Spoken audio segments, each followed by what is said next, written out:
Question number 3 ए matrix दिया गया है और इसमें हमें ये बताना है कि A12 की इस गिवन मैट्रिक्स में क्या वैल्यू, A23 की क्या वैल्यू, A32 की, A43, A13 और A33। सबसे पहले हम ए मैट्रिक्स के लिए जनरल फॉर्म लिखेंगे।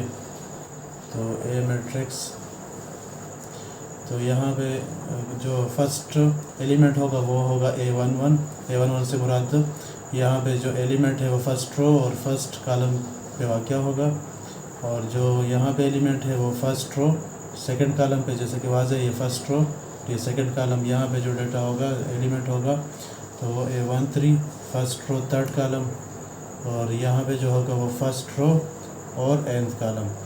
उसके बाद यहाँ पे जो वैल्यू होगी या जो एलिमेंट होगा वो कहलाएगा A21, यहाँ पे A22 second row second column, A23 second row third column, और ये A2n।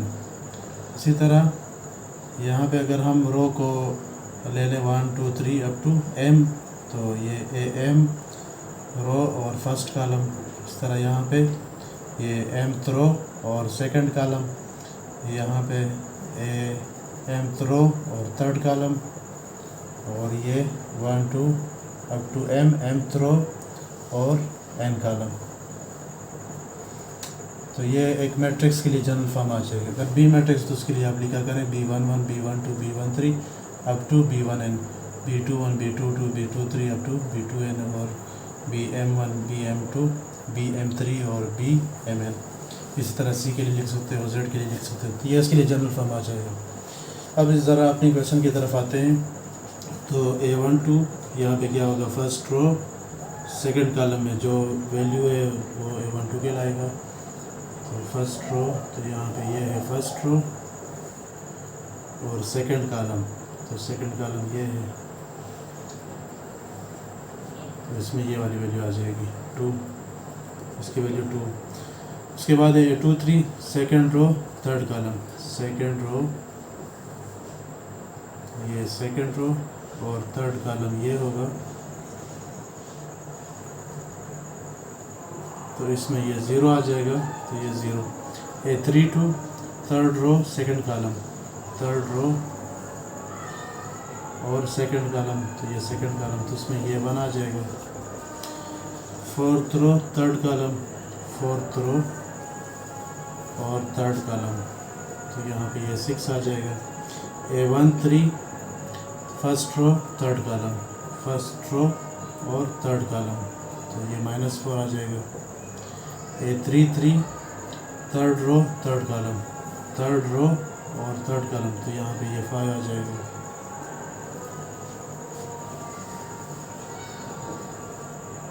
For which are the following matrices are equal.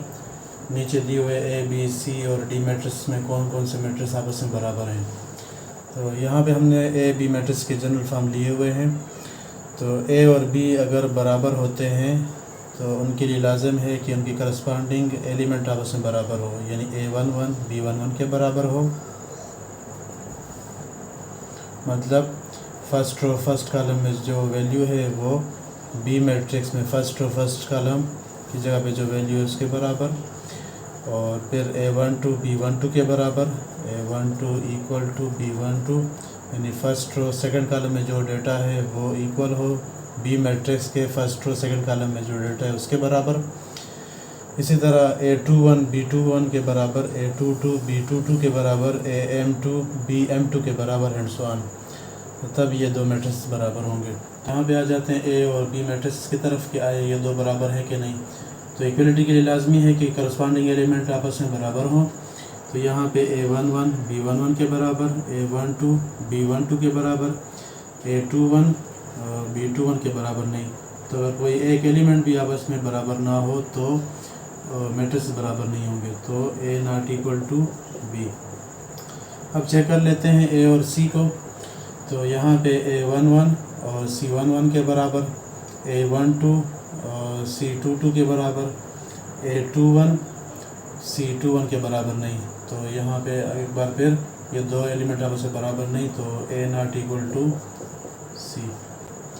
A और D को चेक कर लेते हैं। तो इसमें A11 D11 के बराबर, A12 D12 के बराबर, A21 D21 के बराबर और A22 D22 के बराबर।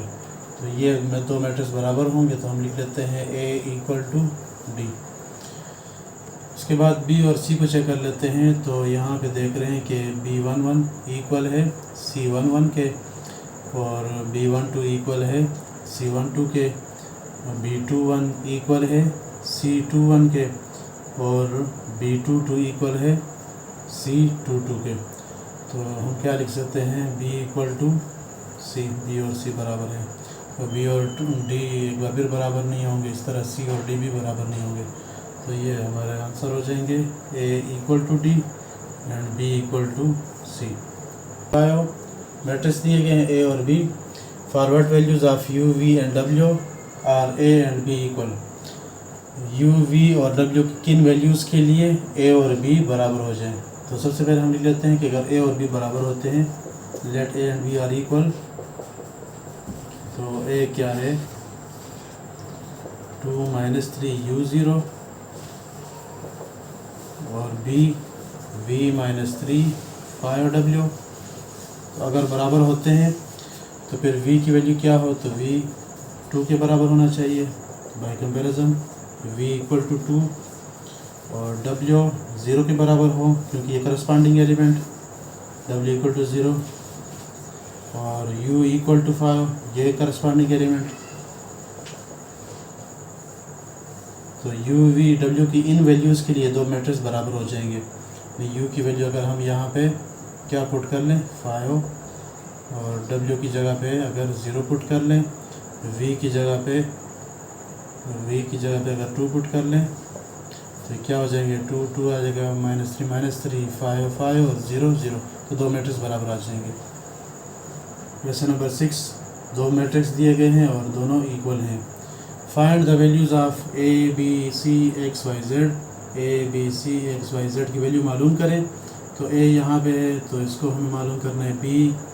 तो B आपको यहाँ पे नज़र आ रहा है, यहाँ पे भी नज़र आ रहा है, तो उसकी वैल्यू फाइंड करनी है। C, तो C यहाँ पे है तो इसकी वैल्यू फाइंड करेंगे।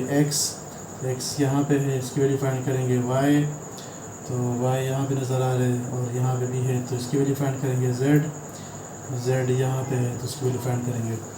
तो चूँकि दोनों मैट्रिक्स बराबर हैं तो हमने पढ़ा इक्वलिटी ऑफ मैट्रिक्स में कि मैट्रिक्स तब बराबर होंगे जब उनके करस्पॉन्डिंग एलिमेंट बराबर, मीन्स A11 B11 के बराबर, A12 B12 के बराबर, A13 B13 के बराबर, इस तरह A21 B21 के बराबर एंड सो ऑन।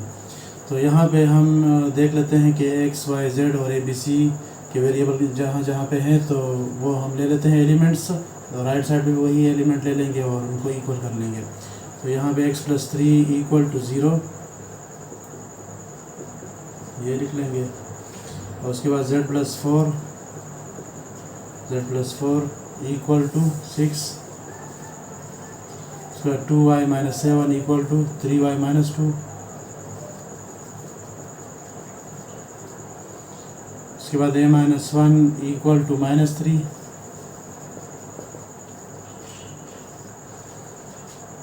और B - 3 = 2B + 4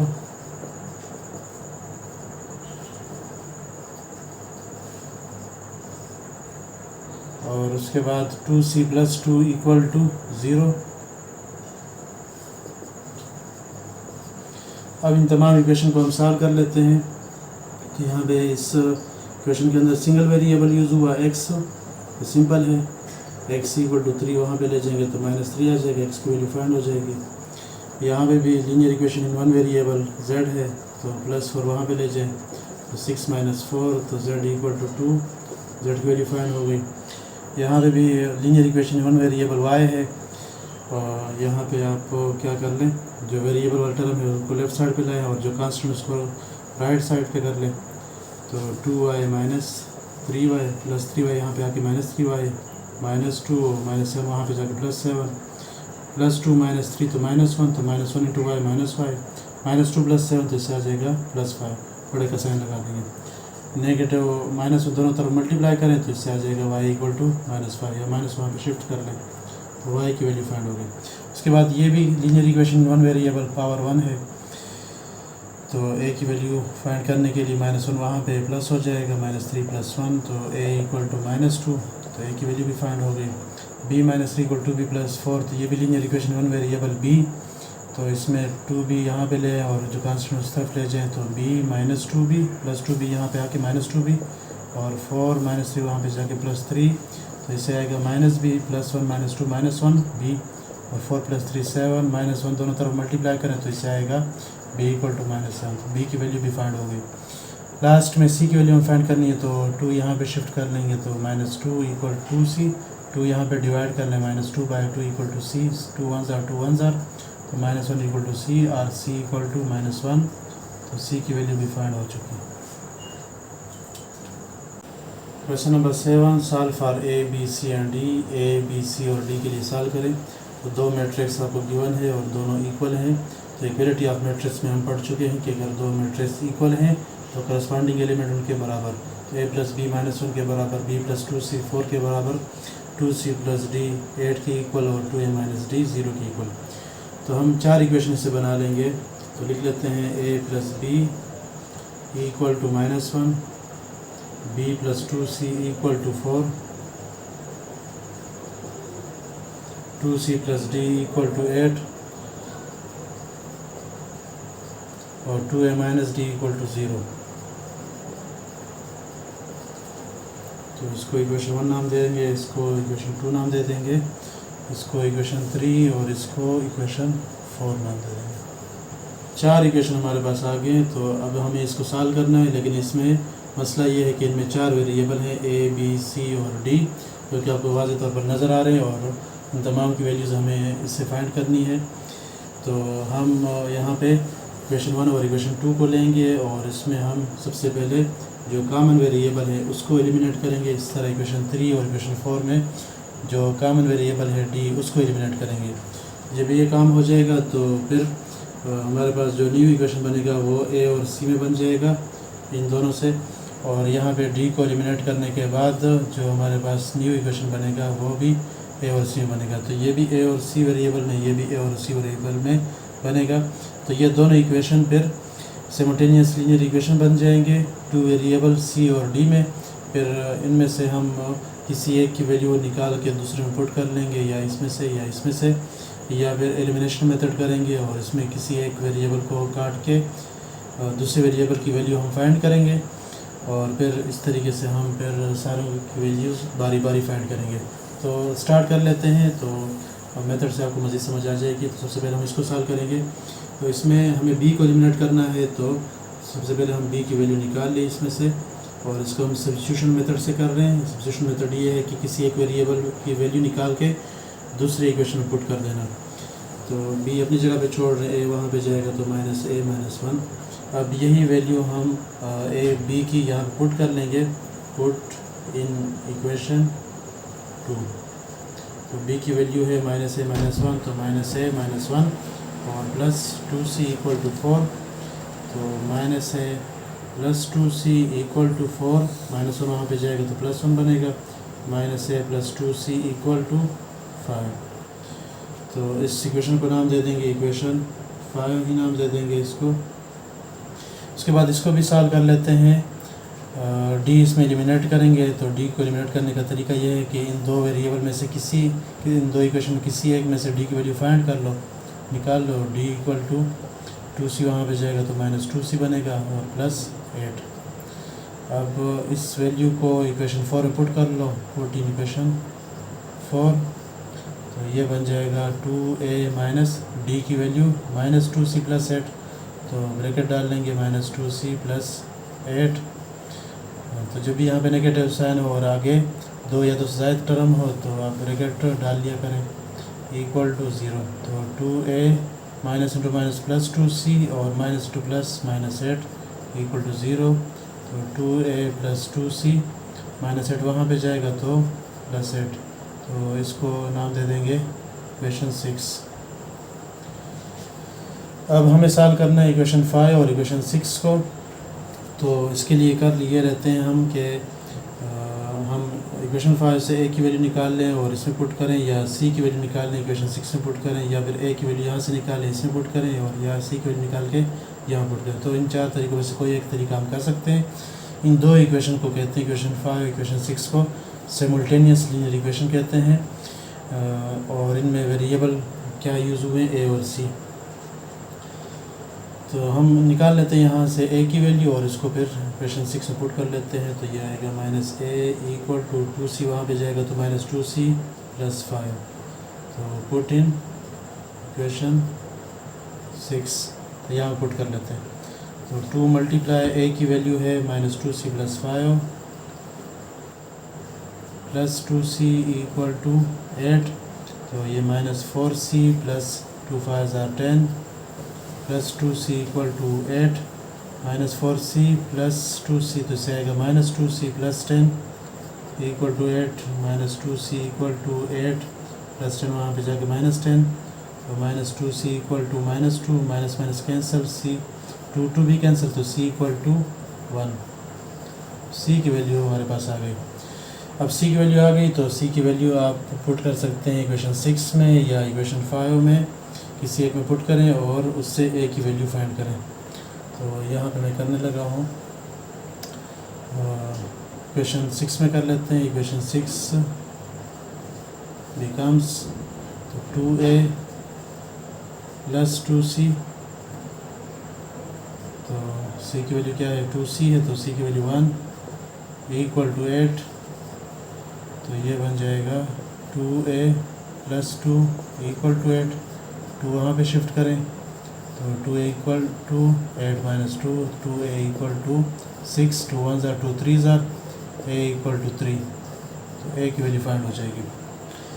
इसके बाद c a की वैल्यू फाइंड होने के बाद हम मालूम कर लेते हैं b और d की वैल्यू। तो b यहाँ पे भी है, b यहाँ पे भी, तो किसी एक इक्वेशन पुट कर लें। तो हम इक्वेशन 1 कर लेते हैं। इक्वेशन 1 इम्प्लाइज दैट, तो यहाँ पे हो जाएगा a की वैल्यू है 3, तो 3 प्लस b की वैल्यू में फाइंड करनी है इक्वल टू 1। तो b equal to 1 minus 3, b equal to minus 2, तो b की वैल्यू फाइंड हो गई। अब रहती है d की वैल्यू, तो d की वैल्यू यहाँ से फाइंड कर सकते हैं, यहाँ से भी कर सकते हैं। तो हम ले लेते हैं इसको। तो इक्वेशन 3 बिकम्स 2c, तो c की वैल्यू है 1, तो यहाँ पे 1 पुट कर लें, प्लस d इक्वल टू 8, तो 2 प्लस d इक्वल टू 8, 2 वहाँ पे शिफ्ट करें तो d इक्वल टू 8 माइनस 2, तो d इक्वल टू 6। तो ये हमारे पास सारी वैल्यूज़ फाइंड हो जाएंगी।